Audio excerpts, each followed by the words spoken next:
Eddie Van Halen here, telling you, keep playing, man. Gotta keep playing. It's the only thing there is. Music, man. Keep playing. All right? I'm gonna come looking for you if you don't.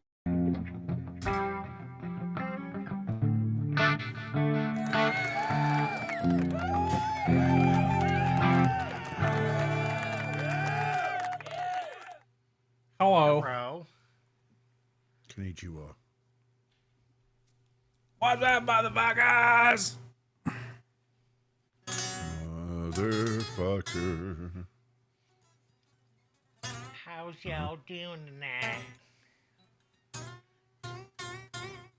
Y'all glad the government's reopening? I'm not. Fuck my food stamps, yo. You guys getting food stamps again or what? I don't know what the fuck they're gonna do. I don't care. I don't get food stamps. I'm a domestic terrorist. I don't deserve them. Yeah. There you go. Well, you might also be a deplorable. Right. Something like that. I am.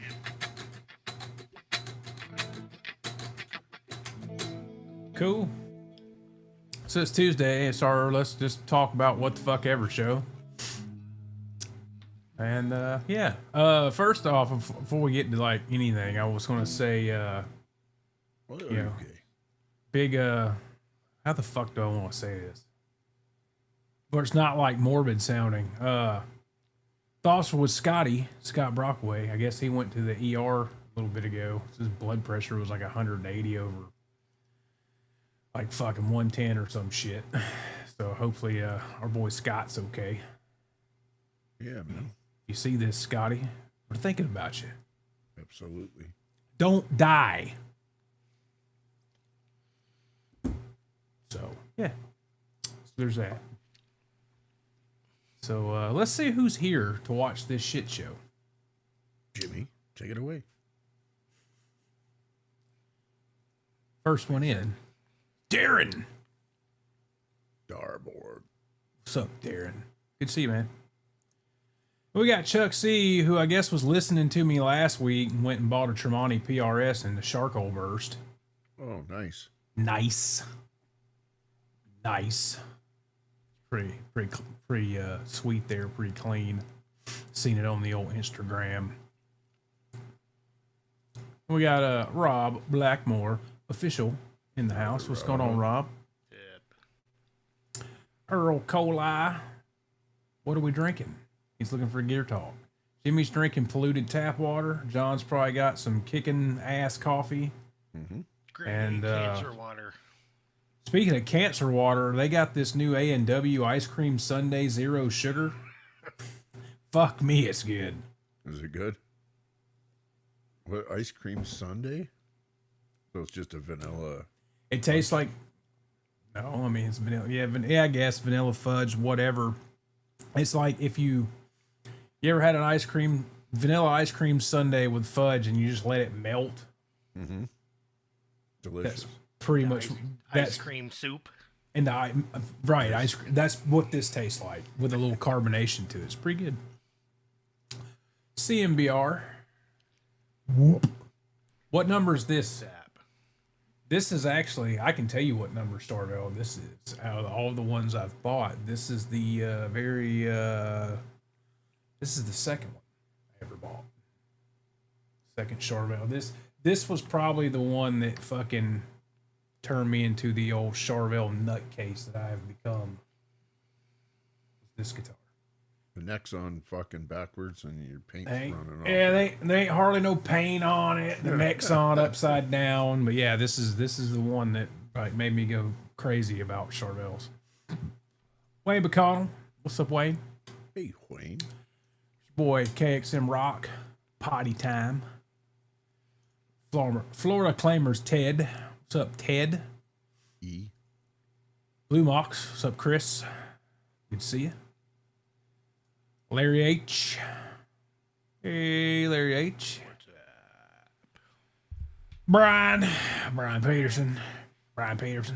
Halo. Oh. Who else we got? There's Papa Blue. What's up, Papa Blue? Oh, take a fucking gander here. Oh, you're my boy! Everybody's pal, Kurt. Which curtain?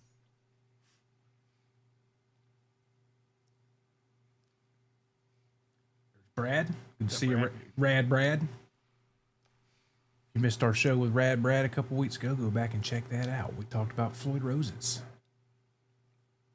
Who else we got? There's Mark Spurgeon. What's up, Mark? What's up, Mark? Everybody's what? Andy. Everyone's favorite firefighter, Andy Carson. Good to see you, man. The pastrami shades. Alonzo, what's up, dude? Good to see you, brother. Jimmy and I are working on a Creed block for you. It was discussed. Okay. Searching for tone. What's going on, man? We're still searching. We're still searching. Brian, search for tone. Brian Peterson, Brian, all the other Brians. Kurt says, open the beef drapes. Who else?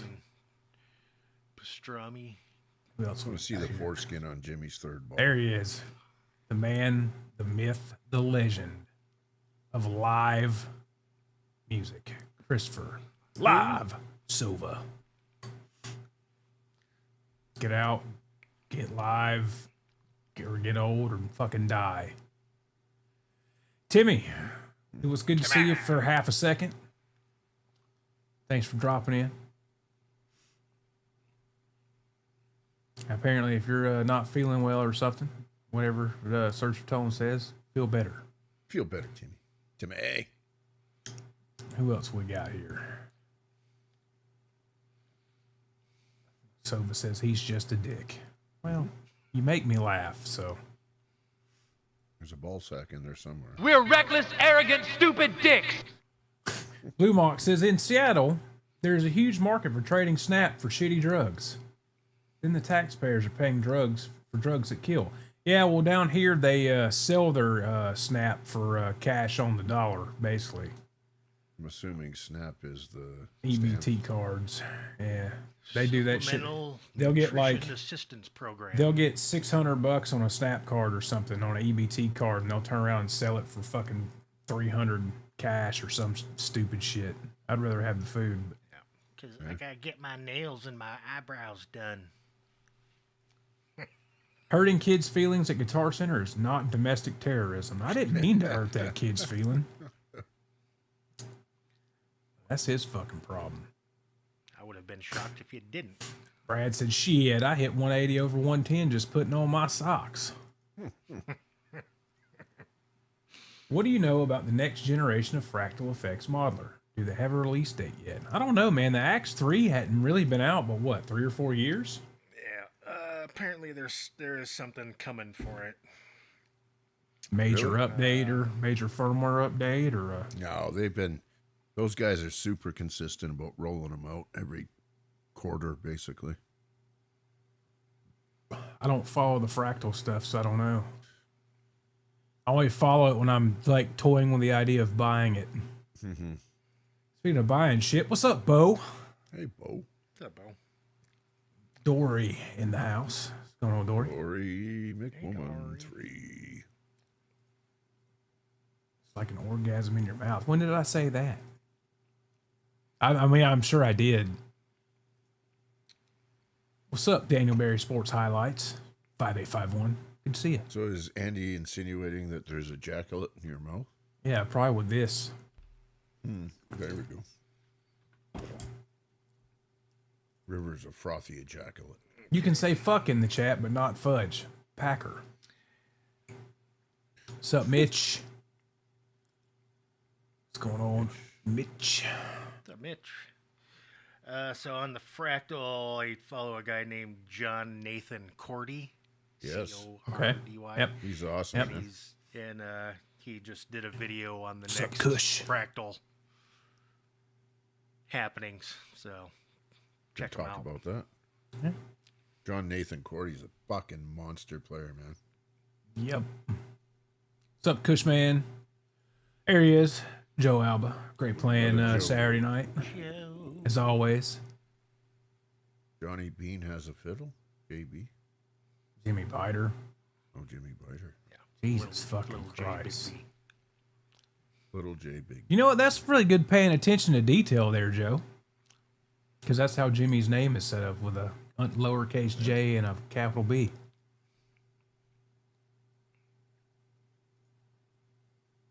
Oh, cool. Glad you're still here. Quentin would rather have 16 watermelons and shitty coffee from Kroger. Some real Yeah, fake you know mayonnaise. that fucker hung up on me Sunday evening. Or no, it was last night. He was doing a live shocking last night, and I called him in the middle of it and said, "What's up, brah?" I said, "Can you play something in Dorian?" And he fucking hung up on me. I think that's his ongoing feud with the dog paw. I know. Sova says Cots and John 5 next week. Yeah, I think they're going to be here in 2 weeks. I've debated about going, but the tickets are fucking expensive. Joe says the fractal stuff is amazing. I can't imagine what an Axe FX 4 would do beyond the 3. My FM3 is plenty. Yep. They're great. Well, look at all the motherfucking people that use them live. You just did. Hershey Highway. Never seen the Hershey Highway? It's probably because you're always packing fudge. No, that's all right. Kurt was confused of the JB too. Donate it to the channel. So, Yeah, I Blue wish. Mox wants to know if you can play something in Dog Paw. Yeah, as long as it's in Dorian. Alonzo says, dudes, I ordered an EV8 special Tune-O-Matic from Sweetwater. It's arriving tomorrow. I'll let y'all know how it plays. Yeah, make a video, put it on the Instagram or something. Come fucking play on here. Pow. Sammy Reynolds, what's going on? He can play in Dorian, Lydian, Mixolydian, Phrygian. I'm sure I can too. I just don't know it. Frigidarian. I ain't never played no mix refrigerator.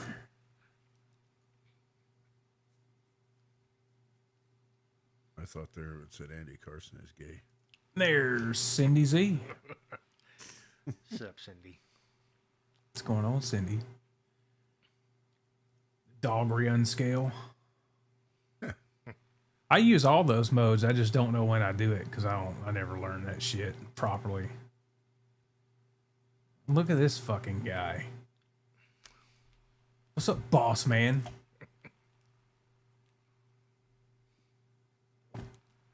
Sometimes the headmaster has to take the drugs instead of the inmates, and the inmates run shit, and that's exactly what's going on here.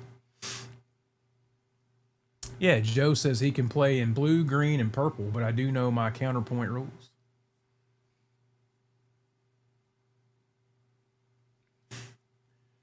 Richard Hole says I can play in Frigger Lesbian. I like that one. So come on here and play some chug stuff. We like chugs. Yeah. Chugga chugga. So it's already been, a question has been raised about this thing in JB, little J, big B, and his lap on the strap. So what you got that strap on there, JB? Well, I mean, I've showed it before. But You have. It's been a minute. Yeah. But I didn't play it much because it had some problems that I had to correct. And so I'm 90% done with it. But it's back together and playing the way I want it to play. So this is a 1991 ESP 901 as indicated by the little inlay. Is that like the 64th fret? Yeah, no, it's 24 fret. Yeah.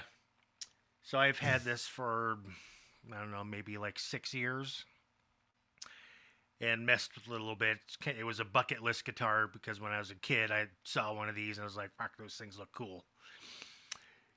And pretty hard to find. It took me over a decade to find one And what I ended up doing with it is it had some neck problems. Is it had a bit of a hump right here that wouldn't come out, and it wouldn't let me set it up right because the hump wouldn't go away. It had some string spacing issues because this is the old bridge. This is the ESP Sinclair.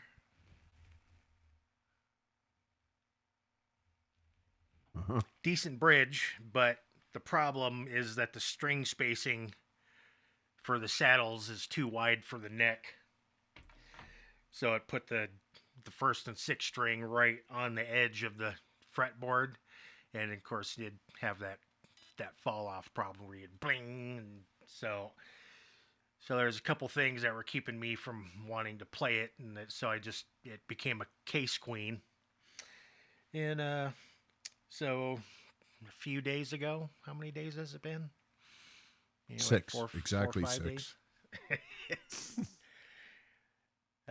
It needed that. The body was refinished. It was originally blue, and it was refinished in the same manner as the version that the dude from Ramstein used to play these. So this model was only offered in Germany, and it came with horrendous pick guards. Somebody decided that it needed mother of toilet seat pick guard, which did not look good. And so I pulled it apart, and what I ended up doing was it was originally a 14 to a 16 radius, according to my gauges. So now it's a straight 16 because I got the old 16-inch radius block out and started sanding the neck down to get the hump out. So it just became a straight 16 radius now. And then new frets, 6105 frets. And did a nice, lovely level job to them. So now it plays perfect. Yost! What's up, Yost? Hey. Go back and watch our hang with Yost. He's got all the cool shit. So the headstock, somebody did whoever did the body's done really nice. But somebody else did the headstock, and they sanded it down and then sprayed some kind of lacquer that just ended up immediately, it was all cracking and turning to dust. And they did the logo wrong. Apparently the logo, they applied too much lacquer over the logo and it bubbled, and then it started chipping. So I was pretty limited because this is just a veneer on the headstock, so I couldn't go hogging on it with sandpaper and risking, blowing through the veneer. So I took it down as far as I was, willing to go without damaging it, and then just put a little bit of black stain on it to kind of accentuate the grain. And then me being a dumbass and having too much shit is like, well, I gotta order some new water slides for the headstock. And then I'm sitting there thinking, it's like, wait a minute. And then right after I got done ordering them, is I looked in my tool cabinet, and sure as shit, I already had them. So now it's got a nice ESP custom. That would be Electric Sound Products. Yep. Joe was asking about the body, yeah? So the body is a modified Maverick body. It's just a rounded off Maverick body. So the Maverick usually, has square edges, so everything's all contoured. And instead of the plate, it's just a really carved down neck heel and just ferrules. It's a single piece ash body. Now I don't know if it's swamp ash or northern ash. But either way, it's a very nice piece of ash. So the Sinclair came out, and then I got my Floyd template out, and then just hand routed out to accept the longer length for the end of the Godot, and since the Sinclair has a weird contour, you can see how it bulges out in the centers. I just had to just massage it big enough for the Godot to fit in there. I mean, it's consistent. I got gaps in the back, but I don't really care. I mean, you can't really notice, when your hand's right here, because you're not going to see it. Does it come with the original pickups, Jim? Yeah, when you put it on reverb, do you have the original Sinclair? Yeah. So the pickups are, this is a Seymour Duncan Custom 5. What? And an Air Norton. So the pick guard, of course, it was mother of toilet seat, so I just sprayed it with black ceramic enamel or appliance epoxy, which is super hard, but it takes like about 3 weeks for it to fully cure. So what I'm going to do with the pick guard is I have a 16th inch polished brass plate, 12 by 12 plate coming. So it's big enough to do two pick guards, unless in case I screw the first one up, is I got enough to do a second one. So I'm going to cut it, and since they cut this one, it needs a little bit of work here where it's kind of showing it's not all the way up to the pickup route here. It's not quite big enough to cover. You can just barely see the edge of the control cavity, which is really small right here. That is small, yeah. So it's just big enough to accept a full-size pot, 2 full-size pot, and a switch. So I'm gonna redo the pick guard with the brass plate, and I'm not gonna leave it brass.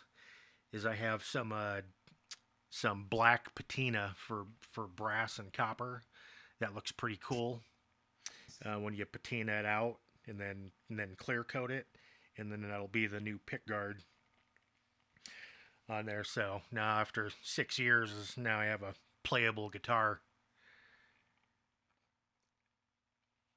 So I'm happy with the results. Looks really good, Jim. Yeah. So Get a couple requests for a sound sample if you're into it. well, If not, tell 'em to get fucked. it sounds like every other one of my guitars.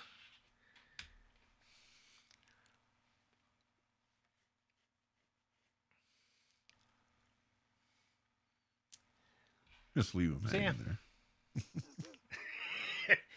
Well, tune into the show on, if we do something Thursday, you can hear it then, or on Saturday, you can hear it then.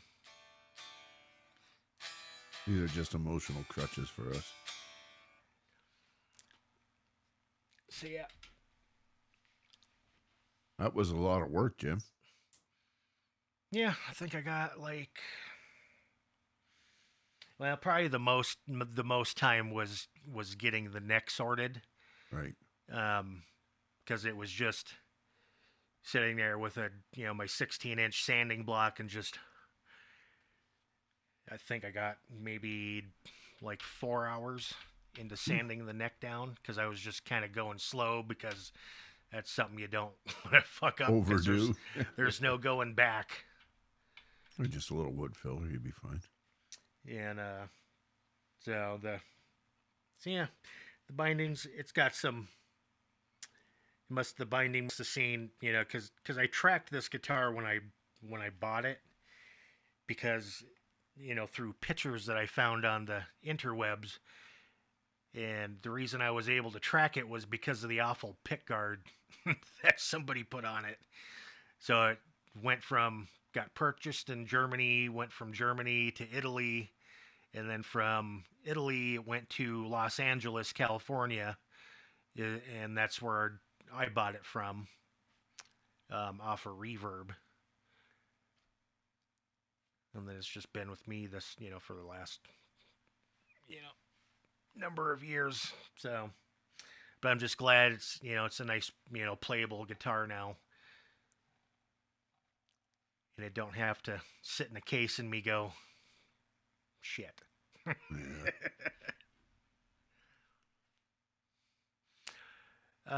So I use both. Because I have a solo fret press, and it doesn't really have enough reach to stuff a guitar body into it, because it's just a little it's meant for home use. A lot of times if I was gonna do a set neck or a neck through, is I would just go to the shop with my fret call and chuck it into the big drill press, and that way you can put the whole instrument up on the table, and then press them in there. So on set necks and all that, is I'll just do the first one 7 or 8 frets, or until at least I clear the neck heel, and then I can switch to the press and get them all in. But I just tap them in, and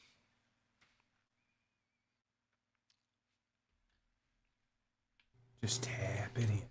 tap it in, tap. KXM Rock wants to know, do you guys know anything about Geiger guitar products? I've seen them on Amazon, but I've never bought any of it. Yeah. Isn't that Started an off with insurance company? really cheap stuff, and then over the years they've upped the game, and so now they're making part. I would use them.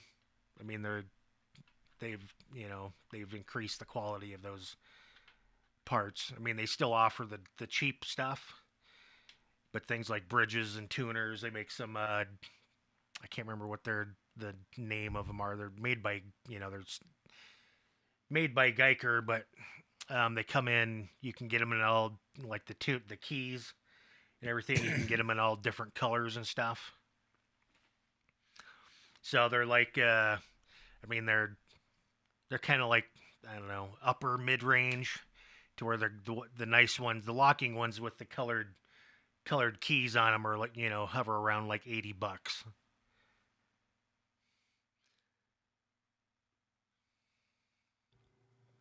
Joe says, oh damn, sorry to distract from the story, but Mr. Black just announced a real sweet looking new analog tremolo pedal. Yeah, you pay attention to those releases. All I know about Mr. Black is they come out with that stereo double tracker a year or two ago. It sounds really good. Where'd it go? Where'd it go? Alonzo, Jimmy, do you always build guitars like that? Or you also have guitars that you buy at a store and go like, this one doesn't need any work and I like how it is? Or are you just like me, it don't matter what it is, you're gonna fucking mod it? I mean, obviously, I'm not gonna, spend the time. Yeah, this set next, that's coming apart. No.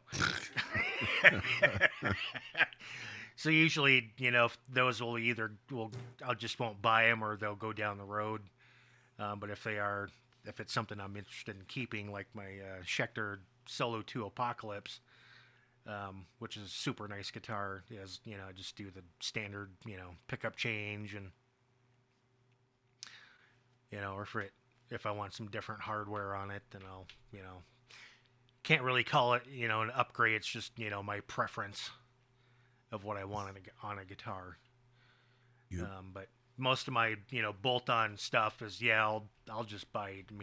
I'll buy all kinds of guitars and just mod the hell out of them and make them how I want them. And because I don't buy stuff thinking, oh, I'm gonna sell it. No, because it's a money losing venture. Yep. You've been assembling though, getting bodies from different places and necks, and it seems to work out well for you. Yeah. Kurt says that guitar sits well in Jimmy's crotch. It's a crotch hugger. You can see the bottoms kicked out from that third ball. Andy says lays perfectly across those creamy thighs. KXM says, "Oh yeah, there's the black email just hit," and then they're talking about the Geiger stuff. Zach Thong's here. Yeah, it's okay. Yep. Darren came up with the name. It's the Geiger dopamine tuners. There's green, red, gold, purple. Got all that stuff. Dickhole says, "Jokes aside, that is proper technique." Jimmy has. What, playing like that? That's how I play too.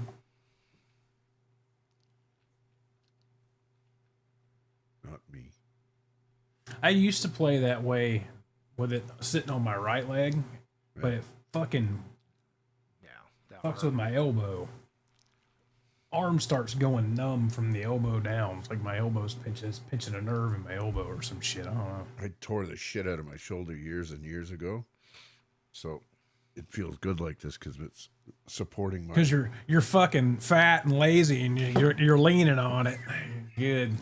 Exactly. Holds it in place. My old boss was a drummer, and then as he got older and fatter, he would, instead of playing like this, he would lean forward and just rest his left arm on his thigh, and he'd just have to just pick his wrist up to fucking hit the snare. That's and awesome. And you'd watch him while he'd play a fill. He'd be like, it's like it just killed him to have to sit back up to play the fill, the tom rolls or whatever. He's like, "Ah, dude, I'm 50 years old. I don't care about that shit no more." Well, at least he's not just hitting a fucking drum machine. Right. He's like, "The older I get, the more like Phil Rudd I become. Let me just keep a beat going and stay in the pocket. I don't care about playing double bass, all that stuff anymore. Whatever, dude." So cool. I ordered 3 more sets of those extended length brass fine tuners from that Keith fellow up there in Rhode Island. That's the same place that Same dude I Scotty's ordered. been going on. No, I gave Scotty the link for him on Sunday because Scotty said he wanted some, so I gave Scotty the link to the dude's Reverb store to buy them. But I messaged him. I said, "Hey man, I want 3 more sets of those," and he messaged me back this morning. So here you go, and he created a 3-set auction or whatever, so it would save on the shipping. Nice. Only pay 1 shipping charge. Banjo Mike's did that for me today or yesterday. Cool. So I think What you end up going with? The snatch thing and the Andy in the middle. The cruiser. bridge or neck? Neck. Cool. Yeah. And he swapped out the covers from black to mint green for me too. Right on. Yeah, he'll usually, if you don't specify a color in the auction, he'll usually send you a message to say, what fucking color do you want? Because he keeps all of them, all the different color single coil covers. Yeah. But see, when you order yellow, like yellow humbuckers, and then you order an Air Norton S, and then you order a yellow clip lock strap, he'll message you and go, "I assume you want this Air Norton S yellow?" Yes. Definitely. Again, and you guys have had way more dealings with him, but this is the second or third time I've chatted with him, and he's tops, absolute tops. Somebody gave me his phone number who shall remain nameless 40 grit.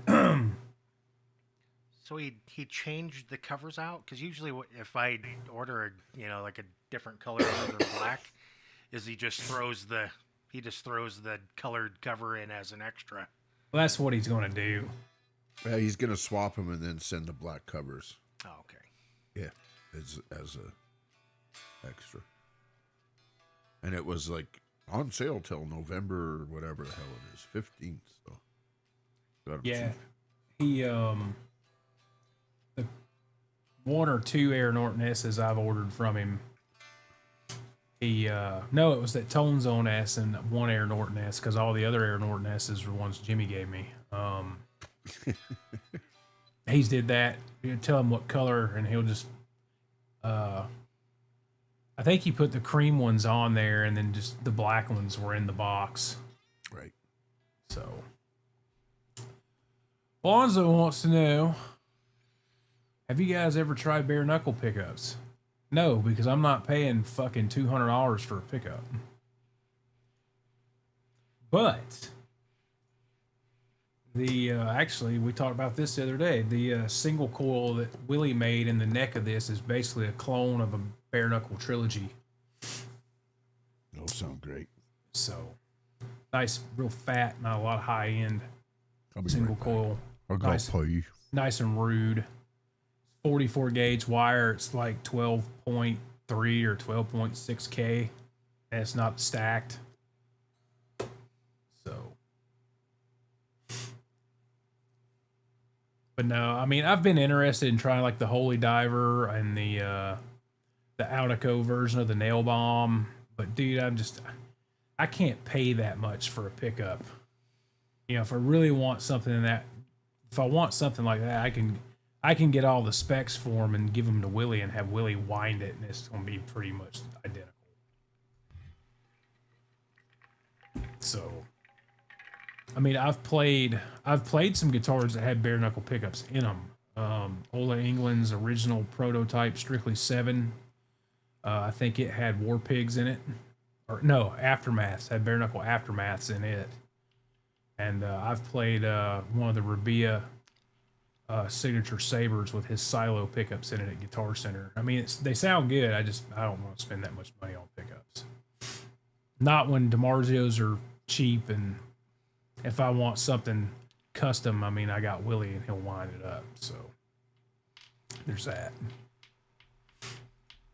Cakes and Rock says he can really set them up. I'd buy a guitar from Jimmy. Well, you can, sir. Yeah. Check out his Reverb store. Yep. And then tomorrow I'm going to have a couple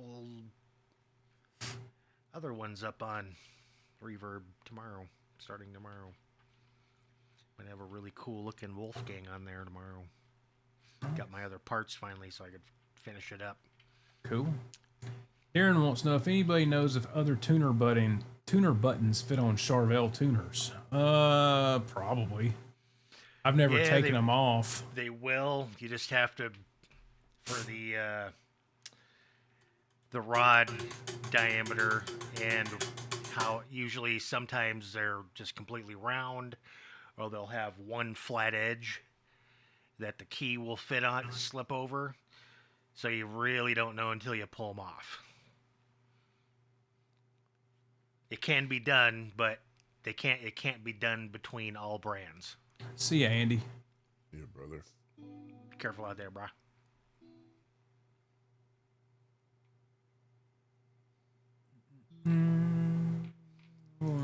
Blue Mock says, I've been highly thinking about changing the singles in my White Jackson.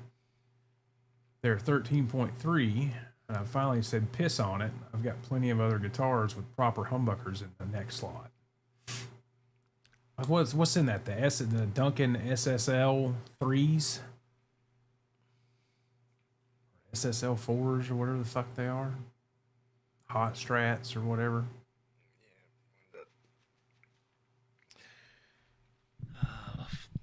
I like the SSL 5s. Those are really good. Assume those are stacked.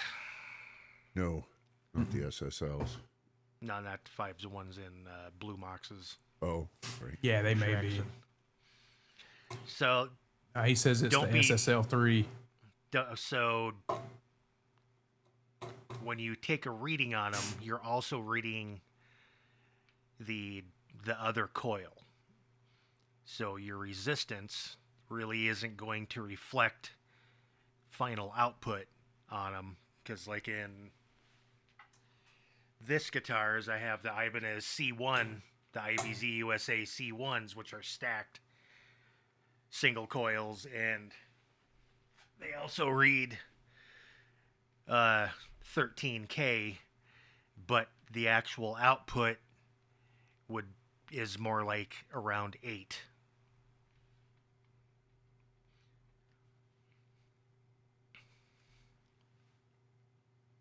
The SSL3 is not stacked.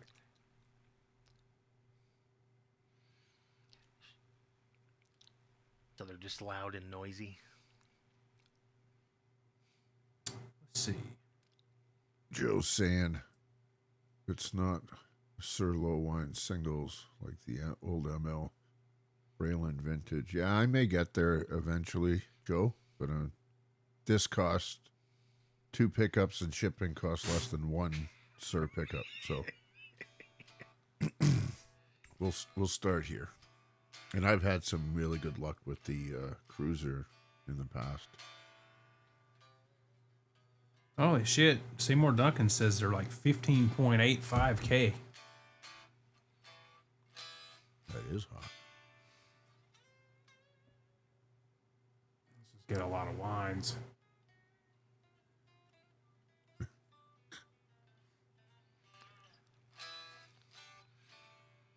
Loud in your face, there ain't no playing cleans with those. I mean, Turn the gain all the way down. this fucker gets clean. I mean, and it's, like I said, it's got A5 poles, A5 slugs, rather. 12 point, I think it's 12.6K, and it's clean. And out of tune. Jesus Christ.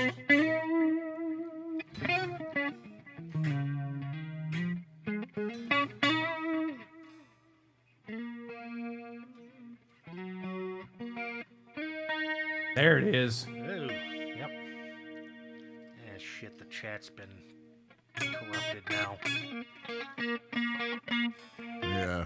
Why don't you go ahead and highlight that guy, Jimmy?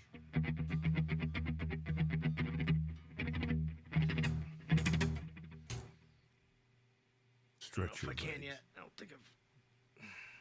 Can we hang up on him? You scroll over it, it doesn't show show. No, I haven't said any of the You shit haven't up done yet. your necessary end of things. No. Hey, Quentin. Even though you fucking hung up on me last night. Dirty son of a bitch. Welcome. I like to how Sushi. I like last night how he's all like, all right, so A major, yeah, I'll play a track in A major, and he picks this A major track. The first thing he does is, and it's like all whack. I'm like, that's A minor, fucktard. You need F sharp minor.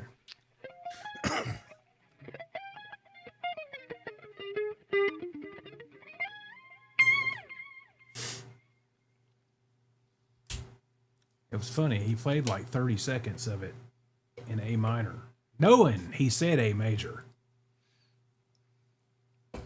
God love Quentin James. For God's sake, give the guy some slack.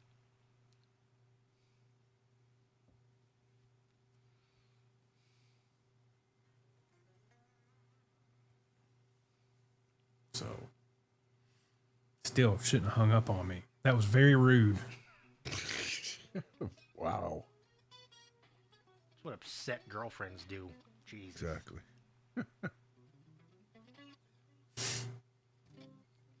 And then obsessively call back. Why won't you talk to me? Because of Ended the conversation once. Not inclined to carry it on any further. At this point in time.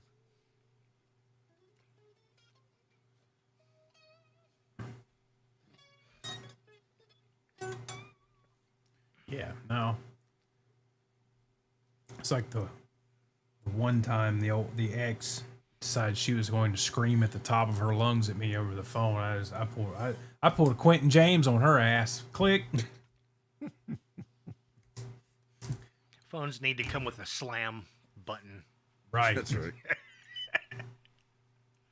It was over sheets too. It was over bed sheets. Right. Fucking retarded bitch.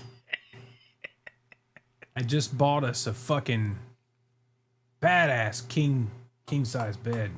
Who got that in the split? Not me. Yeah. And she had ordered some fancy ass, set, sheets, comforter, pillow covers, fucking duvets, whatever. All that shit that women care about that I don't. Well, it got delayed and didn't get delivered. She's like, oh my God, I don't know what we're going to do. I don't have any king size sheets, blah, blah, blah. I'm like, well, fuck, we'll just run to Walmart and get a damn set of sheets and shit for, $20 or whatever. It's not that big a deal. Yeah. I'm not fucking sleeping on Walmart sheets.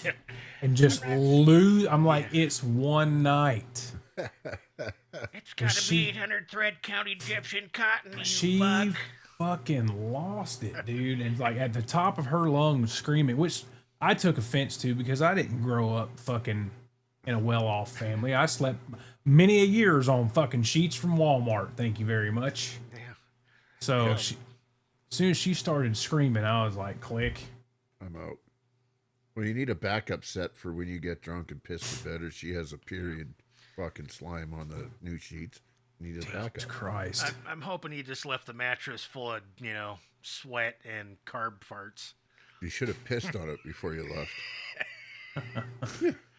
Or do what that crazy bitch did. What's her name? To give it the old Brie Larson. What's up? Yeah, off, exactly. what's up? Larsoned it. Offbeat bass gear. I'm sorry you walked in at the wrong time. Welcome to the show. Welcome to the shit show. But yeah, I was like, really? Should have Amber Hearded it. Left an upper decker in the toilet before I left. There you go. Stomp on it. Right into there. What's Rick James, bitch. What's funny though is if you'd have upper deckered it, you know how long it took her to figure that out? Yeah, women's wines aren't quite as fucked as ours are. They would never even think of shitting in the top bowl of a fucking toilet. Right. I don't know, man. I don't know. You ever been into a women's bathroom at a bar? Yeah, or in a Well, that's stadium, just, I think, or, acts of desperation at that point. Yeah, well, somebody's got to get the ball rolling. Yeah. Look up. I don't want to look up hot wieners from Rhode Island, Joe. That just sounds like my safe search is gonna flag that. So, oh man, that was like 4 years of my life I'll never get back. Yeah. So anyway.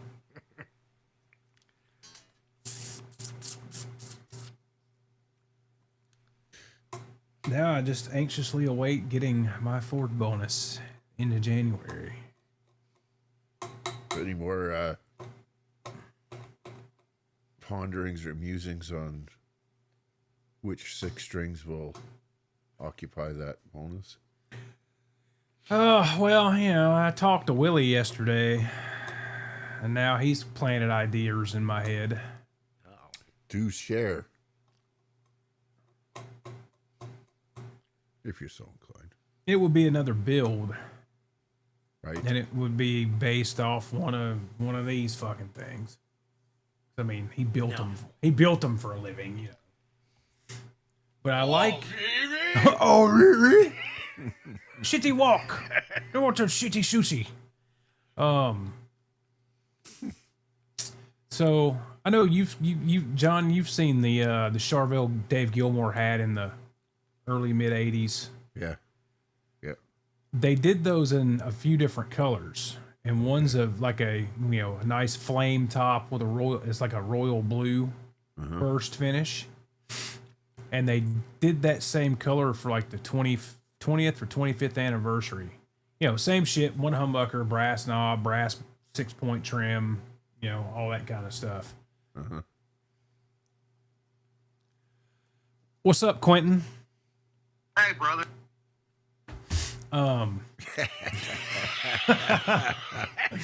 So now the circle is complete. We shall never talk of that particular incident again. It's Right. done. Right. Bought and paid for. I figured I'd get him for he just hung up on me. But anyway, so they did those same finishes for it's like the 20th or 25th anniversary. Nice, real nice bird's eye necks on them, and so we got to talking about that yesterday, and I was like, man, we could build a flame top, basically the same guitar but with a Floyd, because I need another one humbucker super strat, like I need another hole in my ass. So what would it be for aesthetic purposes, or would you do something with different neck profiles and wood materials, or it'd be an alder and maple? It would be, I think those guitars are mahogany bodies, the flame maple top. And I would definitely do the bird's eye, the 5A bird's eye, probably a roasted bird's eye neck board. Same back from Music Craft? Yeah, well, I'd probably just get Willie to make it, Right. because Willie's got all the templates for all that shit. Oh. And he's got the template for the 80s neck profile, which the mid 80s Charvel San Dimas's were more of a D shape than a C. Right. And they were a little bit thicker. I think they were at that time period, like the one Gilmore was playing, I think they were like 0.810 at the first and like 0.910 at the 12th. Yep. So they were a little chunkier in a D shape, but they were the same. They were wider, like, you know, like these. Not like Warren D. Are those 40, 43. 44, 43. 43? 1/11/16. Right. But something like that, and I would probably do the gold tuners. Uh-huh. Gold Floyd. I've got 3 or 4 of the brass knobs that are period correct. I had a zebra. I think they had zebra super distortions in them, which I would not put a super distortion in it. It would be either have Willie wind something that looked right, or DiMarzio of some sort. AT1. You're a funny guy, man. Tone zone. You know. Who? You. Why? Oh, there's this custom shop. 57 Strat. That's awesome. That'd be something different. Oh, look at this new Sir Modern or whatever it was. That would be awesome. Yep. I think we're just going to go back to yearly. Well, I mean, you like what you like, right? You do. Yes, you do. So, I mean, the blue build's different. I'll be playing it a lot more. You once played it 3 times. I've actually put some hours on that guitar. I was going to play it Saturday night, and I unlocked the nut to tune it. And when I locked the high E B string clamp back, it fucking snapped the string when I locked the clamp. I just put that right back in the rack right back there, so it's still there with a broken high E. It's still not ready. It hasn't quite got over itself yet. Yep. Larry wants to know: has anybody ever played a scallop fretboard? Nope. I've played a couple of the Ingve things or whatever. Not for me, man. Yeah. But they're easy enough to get used to. Yeah. Just got to loosen up the death grip on the old, whatever hand you're fretting with. Yeah. You do some bends. You don't have to even move So what your is hand, the you whole just push it down. point behind scalloping? Basically a lighter. You get to play with a lighter touch. And Just put 6100s on. all of my guitars have 6100s on them. And I don't play with a light. How often are you rubbing wood with your fingers? I don't know, man. You've seen me play. I mean, fuck, I strangle this fucker. Especially, Yeah, but, I mean, with 6100s, they're so high, you'd be pulling this shit sharp. doing one of these fucking like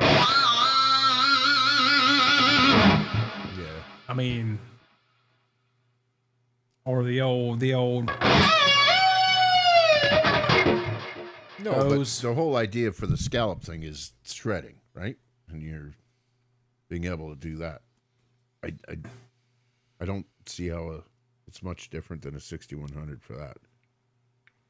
Because to hit wood on a 6100, you're going to be playing sharp.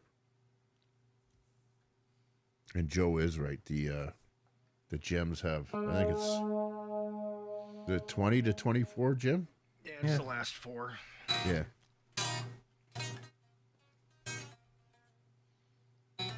But hey, whatever you like. I mean, in that capacity, yeah, something like that.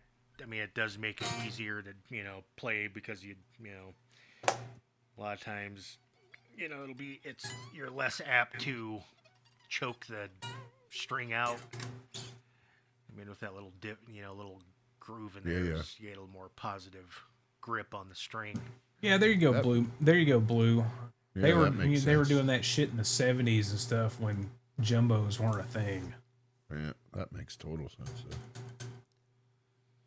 Darren, I don't think the Mexican one does. I think it's just like medium jumbos the whole way. But the USA's do. From the 12th fret down, it's what, jumbos? Or 6,000s, and then past the 12th fret, it's 6105s. Yeah, there you go. Tall, narrow. So they're exactly the same height, just a little narrower. Well, I mean, the frets themselves are slightly different, but after you do a level job on them, then they're technically all the same height. Yeah. But aren't they side by side, Jim? Aren't they? The only difference is in the width between a 6105 and a 6100? Not necessarily. It's at There'll be a 6,000. slight difference in height. And I guess just because it is thin, the profile on the top of the fret would be different as well. Yeah. Yeah.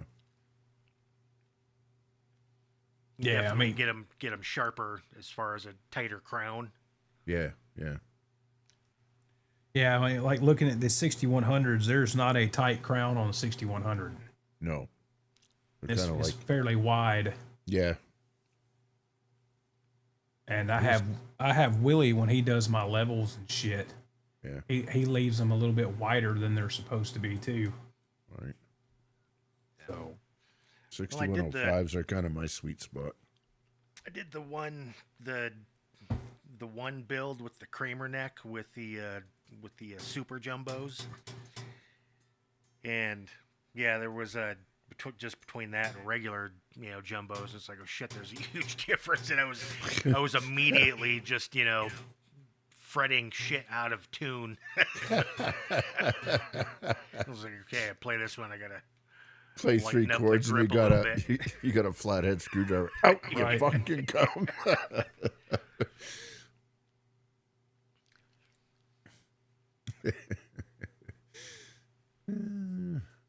But I don't know. I mean, I always thought that jumbos, nothing else. And it's like, well, I got super jumbos in one guitar, 6105s on other guitars. I've got that one Ibanez SI-850 with the 6230 vintage frets that I didn't think I was going to like and ended up loving those. Yeah. Well, I think one thing I've noticed on my tele search, which is kind of paused, but is neck shape really affects how those frets feel. yeah, Because there's some of the old tellies that are fretless specials, but they got like a D or almost soft V neck, and they feel great. well, But go ahead. that's a good point. With the blue Strat, it's got that thick fucking neck on it, Yeah, and it's almost like the action feels higher because of the frets are. than it is because the neck's so much fucking thicker than what I'm used to, and then it's got the jumbo frets. So when I'm playing it, I'm like, man, this fucking action's just like too high, and then I take my action gauge and go, oh, never mind, it's the same as it is on everything else. But it's like, when you got that thicker neck, it's like your back of your hand's further away from them. Yep. So your whole left hand grip on the guitar is different. Yeah. And like you said, you've got 600 Charvels with essentially the same neck on it, right? Yeah, they're all, well, they're fairly close. So, I mean, your hand knows what the fucking neck is. Yeah. So something different really sticks out. Yeah. I mean, I've mic'd all of them, and all of the made in Japan ones I have are like dead nuts, 0.790 at the first, 0.840 or 850 at the 12th. Right. This one is a MIM. It's a Mexican Charvel. It's the only Mexican Charvel I have. This neck's actually dead on 800 at the first, and then it's 840 or 850 at the 12th. So it's actually a smidge thicker right here at the first fret. Right. And then my wild card, which is a USA, I think it's 810 to 850. So it's a little bit thicker at the first fret. It's actually the same as the EVH, the Stripe Series Frankie I've got. It's the same profile as the EVH. I think the EVH has a little more shoulder on the sides of it than these do. Like Ryan thinks that these necks are too flat on the back. I'm like, it's a wide C. Right. He's like, I just don't feel the curve in the back of the neck. Mm-hmm. I'm like, you've got how many of the Stripe Series guitars? They're almost the same. Well, those little, 790 to 810, that makes a huge fucking difference. You wouldn't think it. Right. But Is that you, John really, Wayne? Is really it does. me? Darren says, have any of you worn out a guitar where it's needed to be refretted? My very first Stratocaster needs a fucking refret. Yeah. But I've had it since I was 11. My other guitar that I don't play anymore, I wore out the frets on that fucker. But it didn't come with jumbos either. No, neither. I don't think that one was either. Now, Whitey over here, Whitey just got a level. Last week, Willie leveled and crowned him. And I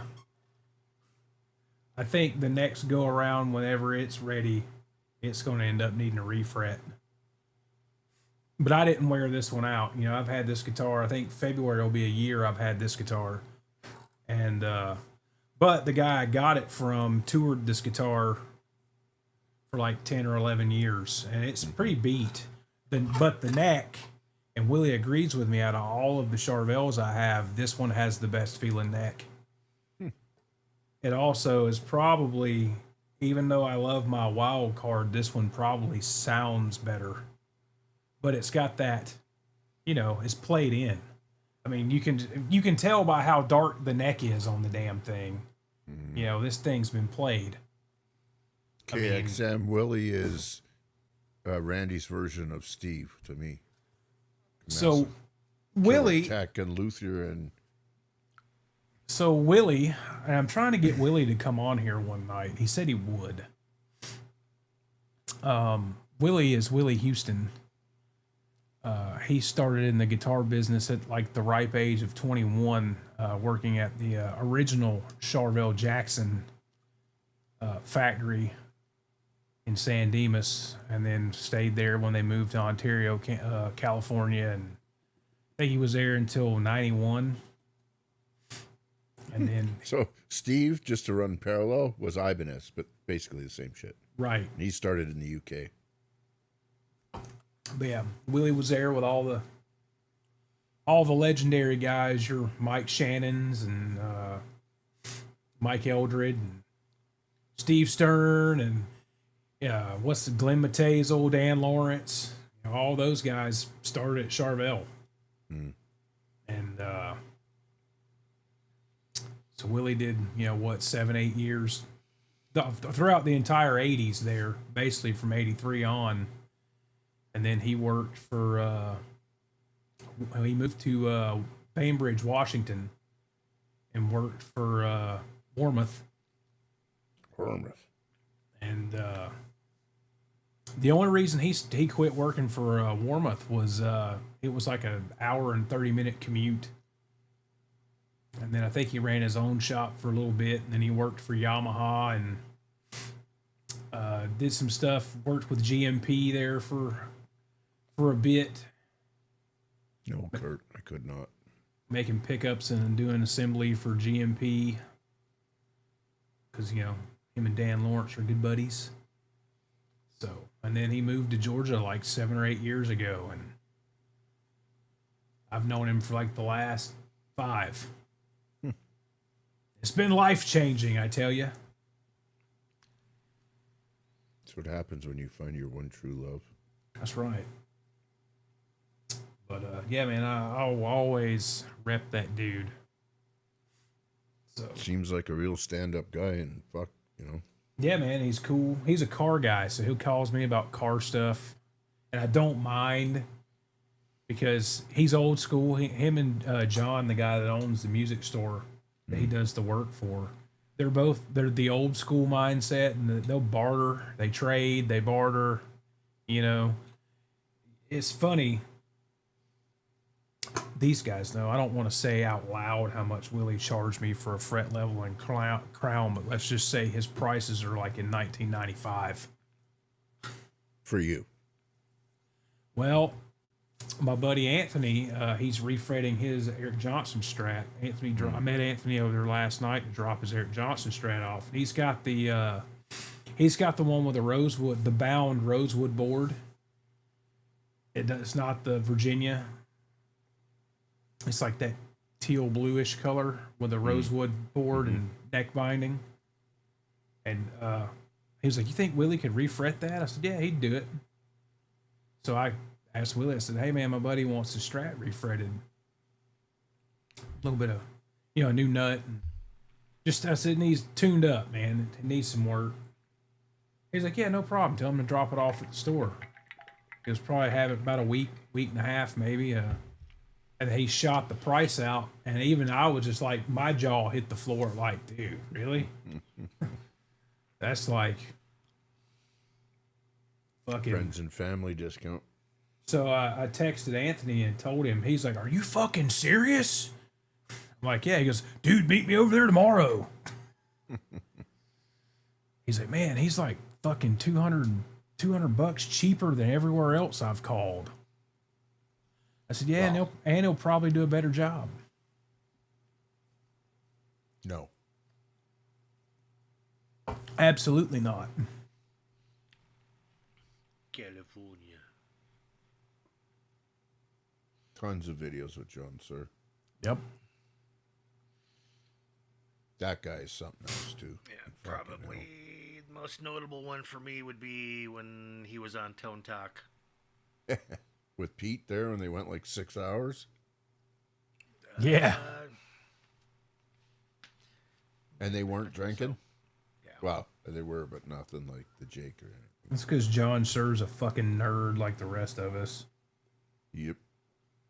It's only redeeming quality about the gear page is John posts on there, and so does Pete and a couple other guys. So if you're actually looking for something, especially if you have these, it'll come up in the search bar, and it's by the guy that made the fucking thing. So it's like, there we go. Yeah, Willie does live near me. He's actually probably 10 minutes tops from my job, which I live 12 miles from my job, so he's not far at all. But yeah, I met him from the local music store. John doesn't do a whole lot of, he'll do basic setups and restrings and all that kind of shit in the store. But anything when it comes like fret leveling or refrets or headstock brakes or whatever, electronics and stuff, he just gets Willie to do it. He pays Willie to do it. So I have 7 Strat Plus guitars made between 88 and 97. Super high quality. They all have lace sensor pickups. Low noise, very clean sound. My dad had a bunch of those, and yeah, they were good examples of a Strat, and they sounded good. Those lace sensors, they did a thing. I don't know if they still make those. Yep. Yeah, you can still buy pickups from Lace. Fender just doesn't have the exclusive deal with them anymore for however many models they had that came with Lace pickups. Right. store I worked at charged $200 for a fret level crown polish and setup. I didn't pay anywhere near that. $195.99. Not even close. I didn't even pay that for both guitars he did. Yeah, it don't matter, man. He's my bro though, so. Yeah, exactly. I mean, I'll do all my own other shit, but when it comes to anything when it comes to frets and shit, I'm not fucking with that. I don't have the tool. I haven't bought the tools and don't really have the space when I go lay it out on the kitchen table and do my refret or whatever. But, Your bacon grease on it. right. I mean, Willie's basement, he's got his whole workbench, his pickup winder. I mean, fucking Abe builds guitars in his basement, builds guitars out of blanks, you know. He's got all those old Charvel templates for the San Dimas bodies, the Star, V's, all that shit. Yeah, Steve's bottom floor of his whole house is his workshop and his little studio area and stuff. Yep. Well, you're not dead, Scott. Cool. Well, you're not dead yet if you're still at the hospital. Not quite dead yet. Hope I don't mind. I told everybody at the beginning of the show that you were at the hospital for your penis lengthening surgery. Club extension, what he called it. Lou Mock says, I have not heard John talk about a new amp since getting the Head Rush, or whatever its name. The Head First. Head first. The head fist. No need to. I'm happy. Didn't we already answer that? Yep. No. I can't tell you anything about it. I've never played a scale Yes, guitar. play guitar with extra jumbo frets, same shit, more or less. At least that's my experience of it. That's right. We all need a Willie in our lives. Scott says he's about to be discharged. He's good. Well, that's good, Scott. Do you have some? Anyways, that's the same thing like with Steve. I'm so lucky to have a guy. He's literally less than 20 minutes away. And, Saturday morning, I grab some coffees and head over there and we bullshit for an hour and do anything. Like, he does it. And it's, same thing, friends and family, pricing. And if you don't know this about me, I'm a little bit idiosyncratic about some things. Right. He tolerates all of that. Preemptively strikes on certain things. It's cool. Yeah, I have no patience for that fucking shit. None. I just drop my shit off and say, there you go. Get to it when you get to it. If you got more important shit that you got a deadline on or whatever, do that shit first. Yeah. So, I'm like, it's not like I don't have other things I can play. He knows all the shit I got. Well, I kind of time it with Steve, right? So we'll sit there and we'll listen to some really cool music and watch some videos and have some coffee and it's a working visit, Right. And then he'll show me some of the stuff that he's multi-tracked recorded or done session work for other people. It's cool. It's good. Feel real fortunate to have him. Oh, absolutely. In the modern day, it seems like back like when I was a kid and a teenager, it really even in my early 20s when I was gigging all the time, I had a guy. Yeah. And it's like now it's getting harder and harder to have the guy. Yeah, oh yeah. And where do you go to, like, your music store and say, here, fix my guitar? It's like, no, I know more than you. Fuck off. Yeah. I mean, around here, the mom and pop stores are fucking closed up. And I wouldn't, no offense to, well, fuck you if you're offended. I wouldn't let fucking Guitar Center wipe the neck down on my guitar. No. At least not the one. I mean, there are Guitar Centers that have great techs. Nashville's got Dion Edge. Sure. That dude's fucking great. Sure. But my thing is like, if you're in Nashville, why the fuck are you going to take your guitar to Guitar Center for repair? I mean, you got Joe Glazer and fucking all those other great dudes in that area. The cost would be pretty spendy on those guys, though, right? Probably. But, You know, one thing I do like is like I don't know if it's the same down there, but basically all that's left here is there's box stores, right? Along Right. the Quades, our Guitar Center. But you go onto their flagship store in Vancouver, and you go into their version of a platinum room, and there's a guy in there that is there clearly because he loves guitars. He's my age or somewhere in around there. He clearly doesn't need the money, Right. but he's there because he loves them.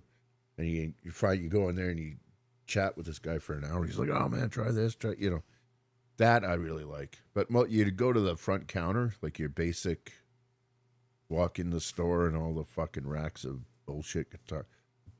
You know more than any of the salespeople there, just because you're a guitar player. Right. Yeah. Yeah. How old are the tubes in this? It has tubes. Oh my god. Yeah, exactly. And like around here, I mean, it's the same. You've got guitar centers, and you've got music and arts, and they've got all of 5 guitars on the wall. I think they make their money on like school band instruments and stuff. Yeah. And then you get your mom and pops here and there, like your Righteous, and that's all high end shit for the most part. Yeah. And you've got big houses mainly use stuff. And you've High got end stuff or just all of it. a mix. They've got vintage stuff, high end stuff, cheap shit, middle of the road, whatever. And what the problem is to find stores even like that, you've got to go into Atlanta. Yeah. When I was growing up, our local music store here was called Keynote, and it was fucking awesome. They were like the only PV dealer in like 100 miles. And you'd walk in and they had walls of guitars, walls of basses, a jam-packed acoustic room. Yeah. And everybody that worked there, they were all dudes that they played on the weekends or around town or whatever, and they loved what they did. They've been doing it forever. Yeah. And that vibe in the music stores around here is gone. Yeah. That's why, like, when I walked into John's store out here by work Yeah. the first time, and I'm like, I know this dude from somewhere. Like, I'd seen him before, and I found out he used to run Atlanta Discount back in the 90s, which is where I think that's where my first Strat came. I think that's where we bought my first Strat from. So I probably bought it from him, Right. As a kid, fucking, almost 30 years ago. Yeah. And he doesn't really have anything new. He pretty much deals mainly in used gear. But, he's probably got 50 guitars in there. And, he's got the best of the best teachers because he's been in the business forever, teaching guitar and drums. And the guy his drum instructor, Danny's a fucking freak, man. That guy, it doesn't matter. He can play it. But, but you can go in there and shoot the shit with him. The next thing you know, you've been there 2 hours. Exactly. Yeah. Yeah. Very hard to find these days. Yeah, if a customer walks in, just move the fuck out of the way so he can handle business, and then the conversation picks right back up where you left off. He's not ushering you out of there for whatever reason or whatever. He's just like, all the stories come through. It's pretty cool. I miss that stuff. Yeah, that's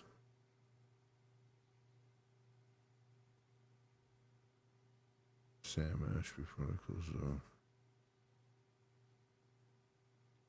Yeah, once you find a guy, it's like finding a good butcher, a good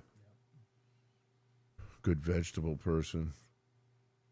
You kind of stick with what you got. Yeah, see that's the stuff I like. Right.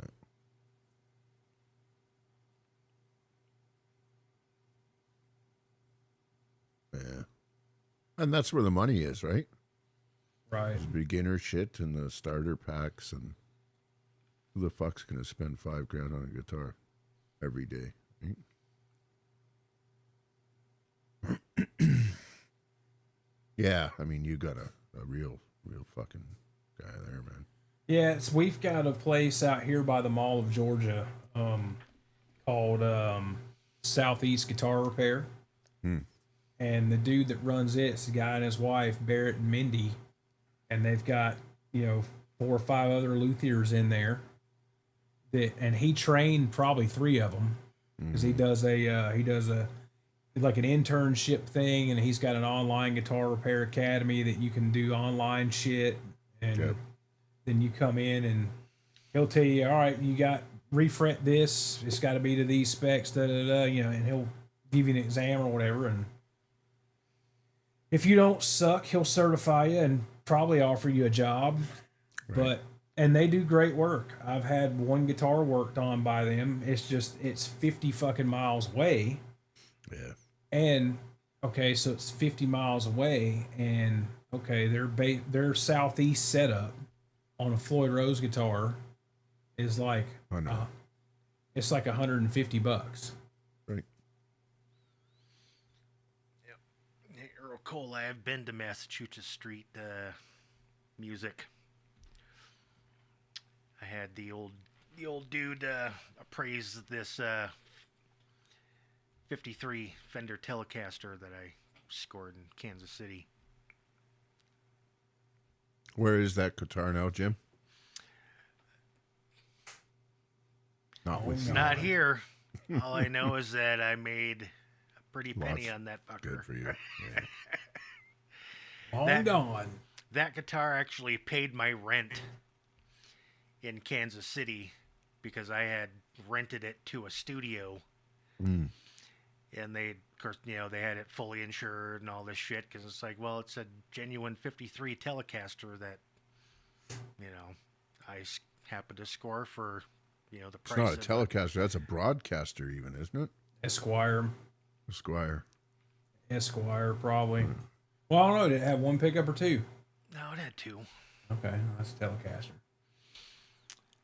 Broadcaster would have been like 51, 52. I essentially scored it for $300 Good for at you. an estate sale because in Johnson County, there in Kansas City, Kansas, and it was some old lady who, whose husband passed away, and You took advantage of her.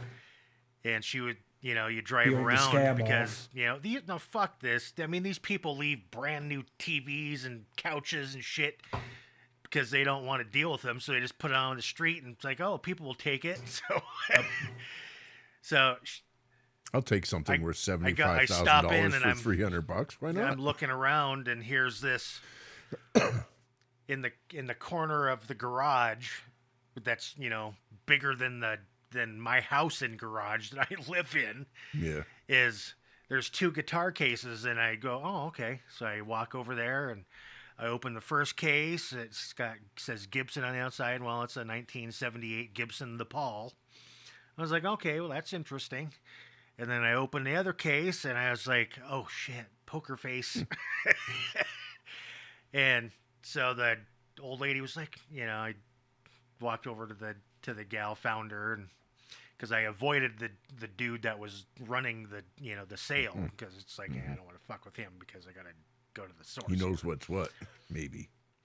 And so I start talking to her, and she's like, blah, husband passed away, blah, blah. I'm just selling all this stuff so that, I'm going to go move into my second home in Florida. And I was like, yeah. Oh, really? So I was like, well, I'd like to buy those guitars over in the corner there. And she's like, well, they were my husband's. He kind of played them, and they just sat around forever. And I was like, well, I tell you what, I'll give you $600 for both of them. And she's like, really? And I was like, yeah, sure. Let me buy your gas to Florida. I gave her $600 and took the guitars and was shitting my pants the whole way home. And sure, Keep checking the rearview mirror, make sure you're not being followed. Jim, you have a massive erection. So the Gibson was pretty cool, because it's a straight all walnut guitar, flat top. That's what John still plays to this day live for most of his stuff. He plays a 79 Les Paul. Yeah, Who? Ebony fingerboard. John, the guy that owns the music store I go to. Yeah, I mean, they're cool guitars. But the other one was a legit 1953 Fender Telecaster. And, you know, studios, they love that crap because, you know, especially like, you know, country guys and that. So it's like, well, you know, I knew people around there from, you know, because I just kind of, you know, shoved my way into all kinds of people's business and, you know, made friends and all that. And you know, I had a studio rent that guitar from me for like 2 years. And then I got it back, and I was like, well, I mean, it, you know, of course, it had a huge fucking neck on it. Yep. and it wasn't for me. It wasn't really that, you know, that great of a guitar for me. Yeah. You know, because what am I going to do? Play it? You know, I'm going to fuck it. Vintage. I did have to have I sent the neck pickup because it was dead. Right. So I sent the neck pickup to Fender. Yeah. And told him, I was like, listen, I got a. You know, I have a completely stock vintage. I mean, they even had the original Bakelite, you know, pick guard and everything on it. And those things are, I mean, those things by themselves are expensive, and they're pretty fragile once they get old because Bakelite, you know, it starts degrading the moment it's made. And so I sent it to Fender, and it's like, listen, I just need this thing. Here's the guitar it came off of. Just fix the pickup. So they rewound it and then sent me a certification, you know, because I had planned on reselling it. So I was like, well, you know, the pickup's been rewound, but I want to verify that it's been rewound by Fender to spec. And then when I moved from Kansas City, I was like, well, this guitar's going because, you know, it's something I'm not going to use, and I'm not going to, you know, haul it around. And so I sold it to the highest bidder and made a pretty penny on that fucker. Good. Yeah, life throws you some of those opportunities every once in a while, and you jump on them. And I mean, take should I advantage of feel bad? I mean, No. I don't. I didn't. I mean, this lady, I gotta go. I'm gonna go move into my second house in Florida. Okay, well, I mean, I'm glad you did well I'm glad your husband did well for you. So I'm just going to take this guitar and... Well, it helped you out a hell of a lot more than face value would have helped her, you know? Yep. And I mean, if anybody who dies, if I fucking drop dead tomorrow, you know goddamn well my wife's going to have somebody in here going, what is that guitar's worth? Just tell her to call me. Yeah. Tell her to call me, not Steve. Yeah. I'm like, yeah, that black, sir. I'll give you $500 for that. 500 on a good day. And the seafoam green one, I'll give you like $250 for it. $250 Canadian. I tell you what, I'll give you $350 for both. There we go. And she's like, oh, okay. I said, and that amplifier, let me get that. I'll give you $500 for the amp. As long as you give me the box of tubes he's got there. Right. Kaboom. Absolutely. I haven't paid for a setup in a very long time. Boom. Is that a Charvel Superstock? Why, yes, it is. Yes, it is. This is first run Henrik Donhage Superstock. Back when they were limited and not a standard production model from 2020.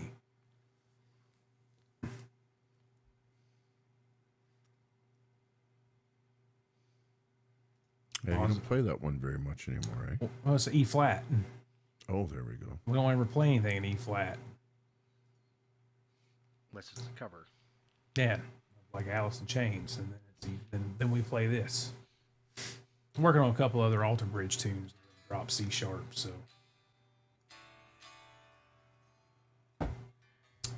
they'll probably be played on this. Mm-hmm.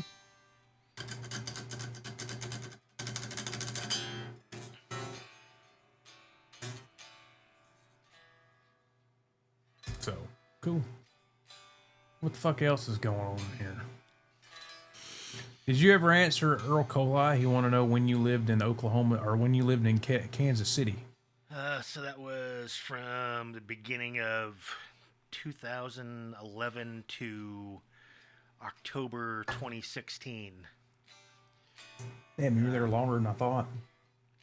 Ran into Josh Scott from JHS Pedals at the Guitar Center there. and Lenexa a bunch of times. He's a goofball. Are those guys still JHS? Are they still popular? Yeah. Yeah. Yeah. They just released their Not a Clone kit. Oh, they'll do it yourself? Yeah. Yeah. Zach Thong says Mumford and Sons have a song called Kansas City.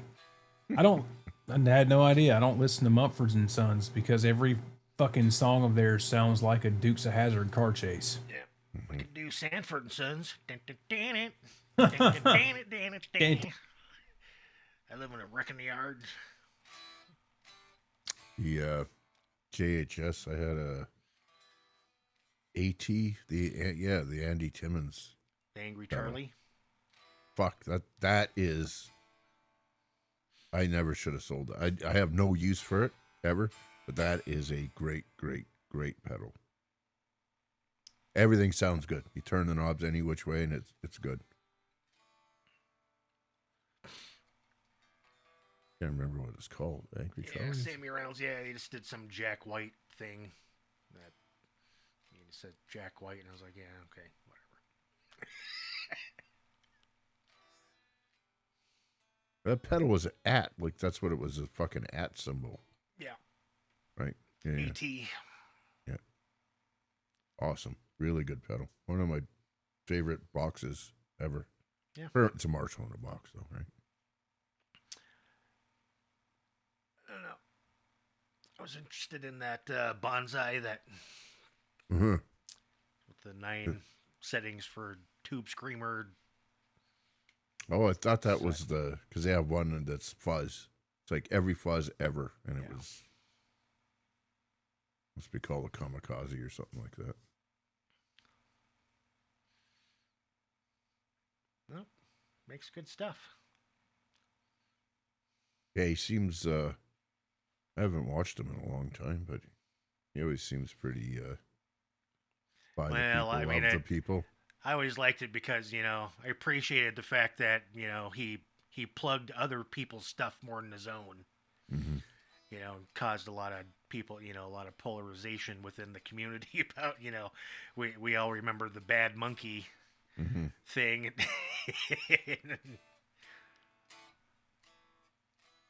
He proves all the shit, wrong that, solid state amps suck. Well, they don't. Nope. They do a thing. They do a thing. You can get other pedals to sound like, expensive other pedals. That's great. Bad Monkey what's a Bad Monkey? Oh, that's that. The Digitech. Yeah, it's a drive pedal. Yeah. $500. But Let's talk EVH pitch shift. What do you guys use? I'm loving the Eventide micro pitch. I don't use that at all. E-tune. You're not using it anymore? Nope. Jimmy's not. Jimmy's double stacking choruses. Yep. For his stereo split. I had the micro pitch and was like, eh. That's a misstep, that pedal, to me. If you're going for the EVH thing, it's got to be an Eventide like an H90, or maybe even the old Pitch Factor would do it. But the micro pitch is no. Yeah, it just. Well, it doesn't sound like the H3000, and it doesn't sound like the 910 or the 949. Mm-hmm. It sounds good, but it's not that thing. Right. I mean, the H3000, the only thing that comes close to the H3000, the 90 does a decent job of it. Mm-hmm. The H9 has a pretty good. They say it's the same algorithm. It's close. Different the converters, DA converters, and all that stuff, though, right? Right. And the Eclipse is probably I haven't even heard the 9000 to tell, but I mean the Eclipse is probably the closest to the H3000. Even then, it's not exact. Yeah. But so EVH pitch shift, I'm using a Hot Tone Ampero 2 stage for this YouTube thing, and I do use the dual detune. Plus or minus and plus 9? Yep. Yeah. Minus and plus 9. And the rhythm sound is the TC 2290 for the delay. Just a normal repeat, and then the lead I've got the dual delay, which is it's modeled after the H3000, and I've got it. I think it's after seeing the STE 3000, isn't it? Yeah, that's what it's modeled after in this, and I've got it set to 360 and 720 for the lead. Because apparently that's what Ed was using there on the 2015 tour. He was, instead of 250 500 like he was using 360 and 720. That's a good speed differential. I don't use that anymore either. I'm using what the fuck am I using here? I am using the 2290. What the fuck one is this? Oh. Is it dual PCM something or other? It's a fucking fractal Right. stuff. Yeah, if I didn't want to spend the money on the 90, I would just spend half the money on the H9. But the H90, yeah, everyone's saying the H90 gets frequent updates, and I mean the 90 for the money. The 90 sounds great, and it does the thing, and it's got the 910, 949, and the 3000 algorithms in it. And for a processor that small, I think it's the closest. And it's sub $1,000 unit category, yeah. And it's got every imaginable delay and reverb. Right. Blue says the Boss GX100 does it very well. It does. I've heard it in the Boss. It's not. It does its own. It's like this. It's like this Hot Tone. It does it. Is it dead nuts on like an Eventide? No. I mean, it's an imitation of the Eventide at best. But I mean, Eventide's not the only thing that ever come out that did that. It just probably did it the best. So what's Joe saying there? The H90 is excellent. The Nunabur and Mobius do it great, but surprisingly the old PV Transfex Pro I bought in 2000 did it the absolute best. I haven't heard of that one, the Transphobic Pro or whatever it is there. The Trans FX. Transfex Pro. Yo says he's been waiting for his Mick Ronson wah since May. I got a new wah today. Well, do tell. Well, been using that JP John Petrucci Crybaby for the last year and a half. And it's finally gotten on my fucking nerves with having to click the toe switch and all that kind of stuff, and it's just the pot's real fucking noisy in it, so it had to go. In other words, Randy got bored. No, I mean that thing's super was fucking noisy. Yeah, I mean. I'll be right back, boys. So there's the new completely toe down. I mean, it makes a little noise, but it's not. I mean, toe down with the volume up on the guitar was just fucking the whole time. Yeah, it was bad. So I've always, since I was a teenager, I've been a Morley wah guy. I had the Tremonti Power Wah for 17 years before it finally bit the dust 3 or 4 years ago. And unfortunately, they've been discontinued. So last Monday, I emailed Morley and said, hey, I know the Tremonti Wah is discontinued because he's going to come out with his own shit. What do y'all make in your current lineup that's the closest to the Tremonti Wah? And within 5 minutes, I got an email back from Bill over at Morley and said, it's not the exact same. The sweep's pretty similar. It's going to be the lead wah boost. So I said, cool, thanks, and bought a lead wah boost, and it showed up today. Technically, I bought 2 lead wah boosts. I had to tell the other guy to go fuck himself because I bought it, and on day 5, he still hadn't shipped it. So, Gonna sell stuff. Ship your shit. yep.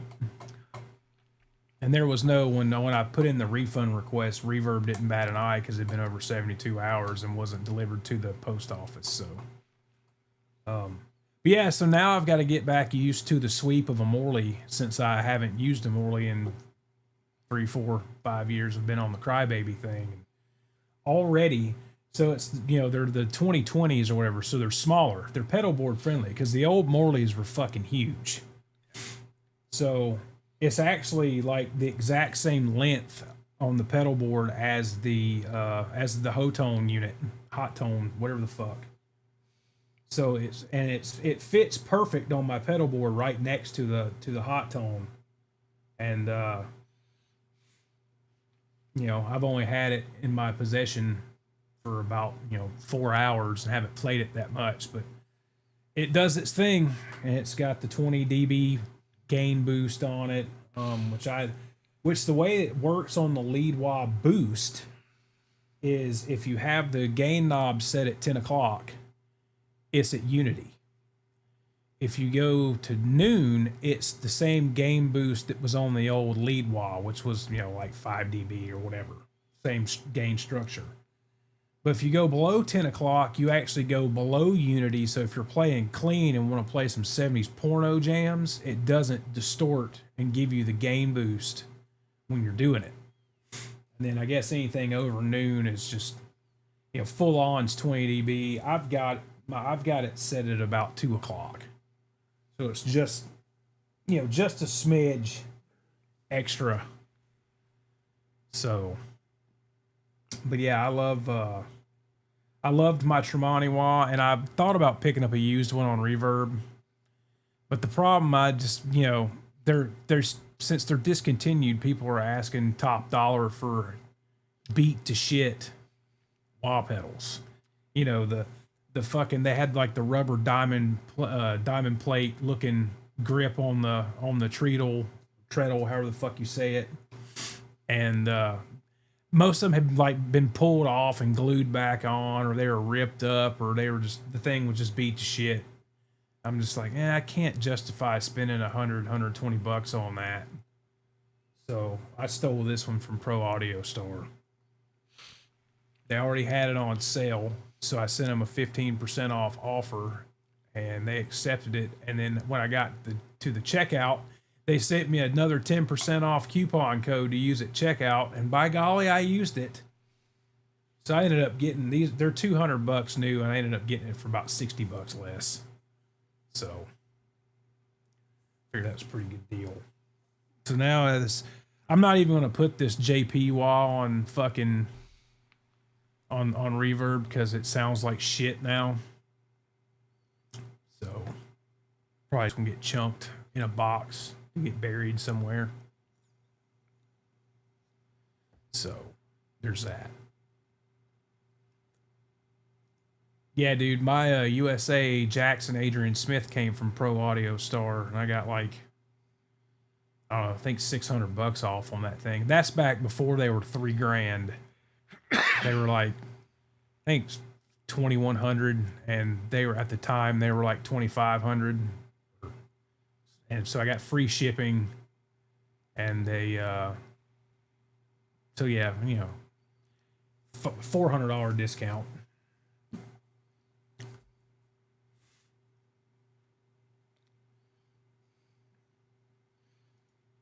Yeah, I mean, dude, 17 years out of one wah pedal is pretty good, and that thing is gigged all over the East Coast. all the way out in Texas. That thing went through a fuck ton of shows over the years. So I used a that's the one. Morley. Oh, I sold Dragon mine like 2. I sold my Dreamscape like fuck, I don't know, a month ago. The thing with the Dreamscape is Petrucci didn't even run it in the loop. If you put it in front of the amp, it sounded way better. So he was using it when he came out with that pedal, he was using it as his stereo split to his 2 amps on the dirty chorus setting with like the rate pretty much off and the depth up, and he was using it for his stereo split to go to his 2 heads. It sounded horrible in the loop, but it sounded much better in front of the amp. Yeah, which I'm pretty sure that was the intended use for that pedal. Yeah. And it got discontinued anyway because all the tone prints for it are available for the, was it the Corona Chorus? Is their newest stereo chorus pedal they have? Yep. So. Yeah, it was either between this or the Bad Horsey, and I guess now they're doing the Alex Lifeson Blah Wah. I guess that's one of their newest ones. But I looked at it, but I was so used to the Tremonti from using it for so long, I wanted to get in that ballpark. Now, the sweep on this is a wider sweep. It does have way more high end than the Tremonti Y is. You just don't push the pedal more than 3/4 of the way. It almost gets like that if you get it all the way toe down, it almost gets almost like that, like a fuzz box kind of gain to it. It's I mean, that's not a bad thing for certain shit. But it was either going to be this one or the Bad Horsey. You know, if they had told me the Bad Horsey, because I think that's how Mark's was basically a Bad Horsey mixed with the old Morley Power Wah with the adjustable gain boost. So, but yeah, I hate the fucking toe switch on Crybabies.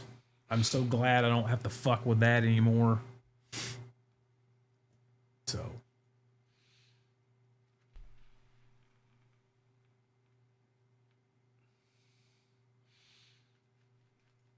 Don't. I still got the case to mine that's fried, but the new Morleys are not as big as the old ones. Any of them that are called the 2020 or the 2020 size are they're pedal board friendly now. They don't take up half your pedal board anymore.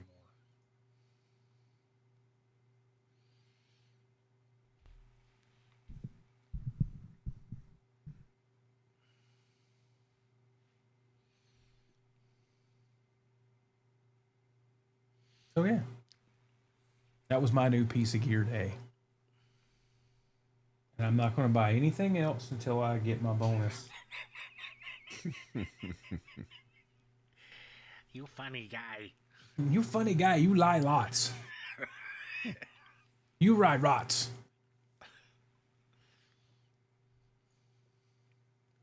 I don't know. I'm still kind of hooked on buying a Tremonti PRS. And I'm kind of hooked on you buying a Tremonti PRS. Why you just want to see me? You just want to see me playing not a Super Strat? Yep. I had a Les Paul for a year. That wasn't you, man. Yeah, the thing with Les Pauls, man, is it's kind of like the search Ryan went on for all those years. You got to find the right one. Mm-hmm. And that one I had was great. It was just too fucking heavy. And I think what really made that guitar great was those pickups I had Willie put in it. Had Willie make and put in it. You know, when I sold that guitar, the guy asked me, "You have the original pickups?" The 60s Burst Buckers, 61T, 61R.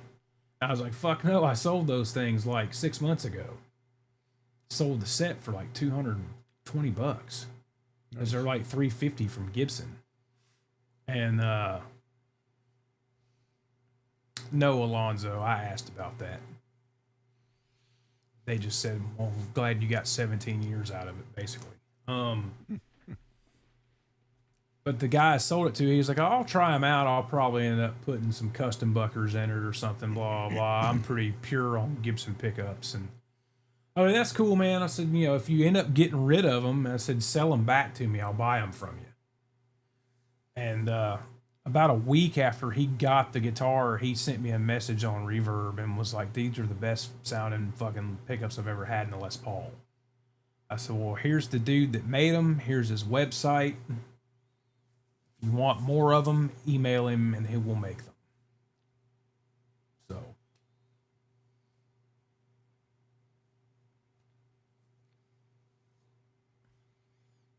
Is that the Telly thing? Like the Miles Kennedy style? Yeah. The NF53? Yeah, that's like the not. Isn't there? There's the Miles Kennedy version, and then there's the not signature version. Yeah. I think the pickup stuff and the neck profiles, the difference on those. Miles has got like those mini humbucker things in his, and I think the other ones have like some kind of single coilish sounding whatever. Blue says he's fallen in love with his EVH 5150 and Frankie. Killer tones, and they're really easy to work on. That they are. Simple. Yep. If Yo need says, parts I love for that 'em, set. you can just look up Stratosphere on eBay or Reverb and There's tons. get new necks and Tons of parts. bodies and I have played a Lux Tone. I really like Lux Tones. They're more of this, is what they are. I've never played one.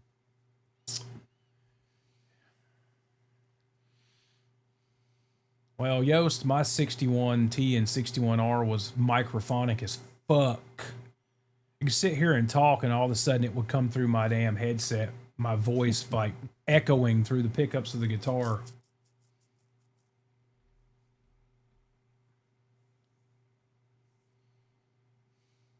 Yeah, I've looked at buying a few Lux Tones. I just never pulled the trigger on them. I actually think there's like 2 on my watch list on Reverb right now. well, you can't be pulling the trigger on that, especially when there's chub tones and splon. Well, Chub Tone is done. They took their final orders for their last of their builds. Shit, back in like May. This is the last year of Chub Tone. That the guy that owns it's fucking hanging it up. He's retiring. So what you're saying is those just doubled in price? Yeah, that's why I keep telling 40 to sell me that fucking Vanilla Shake one. And then he messages me when Chub Tone announced that. He goes, I guess I'm not selling that damn Vanilla Shake one. Like, yeah, you won't sell anything anyway. Got all the good shit back there. You don't even sell any of it, fucking bastard. Here's my purchase.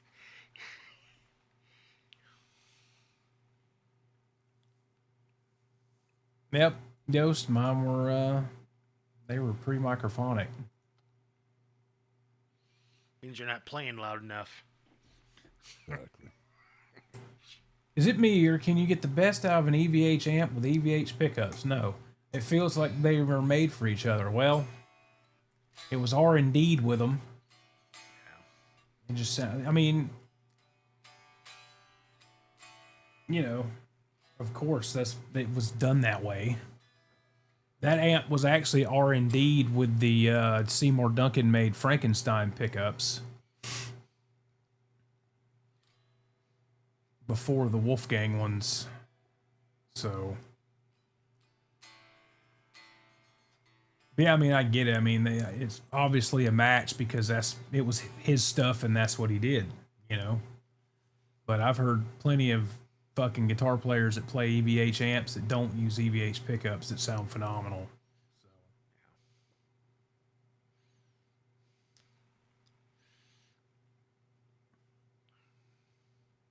So what you're saying is you're going to put EVH pickups in your Tremonti SE PRS.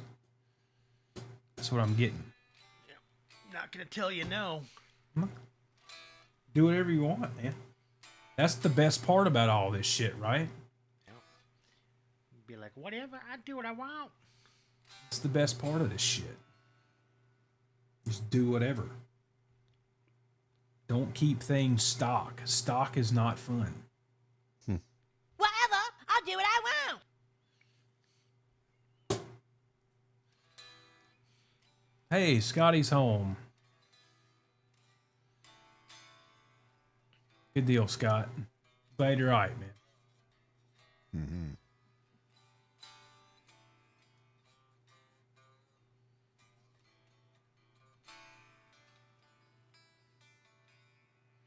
There you go. Well, boys, it's 11:11 for me. Just gonna say I'm up early tomorrow. It's only 8 o'clock, but I got supper in bed. There you go. Well, we've been alive almost Before you go to bed? almost 2 hours. So, guess we're gonna wind her down here. Thanks everybody for hanging out with us and putting up with all this craziness, shit show circus. We'll do it again soon, like Saturday, and then we'll do this again next Tuesday, same time, sometime between 9 and 9:15 Eastern time. And if you're on the West Coast, it'd be 6, and if you're in Mountain Time, nobody cares. 6. Yeah. So we'll catch all y'all later. Thanks for hanging out. And remember what this dude says. Eddie Van Halen here, telling you, keep playing, man. Gotta keep playing. It's the only thing there is. Music, man. Keep playing. All right? I'm gonna come looking for you.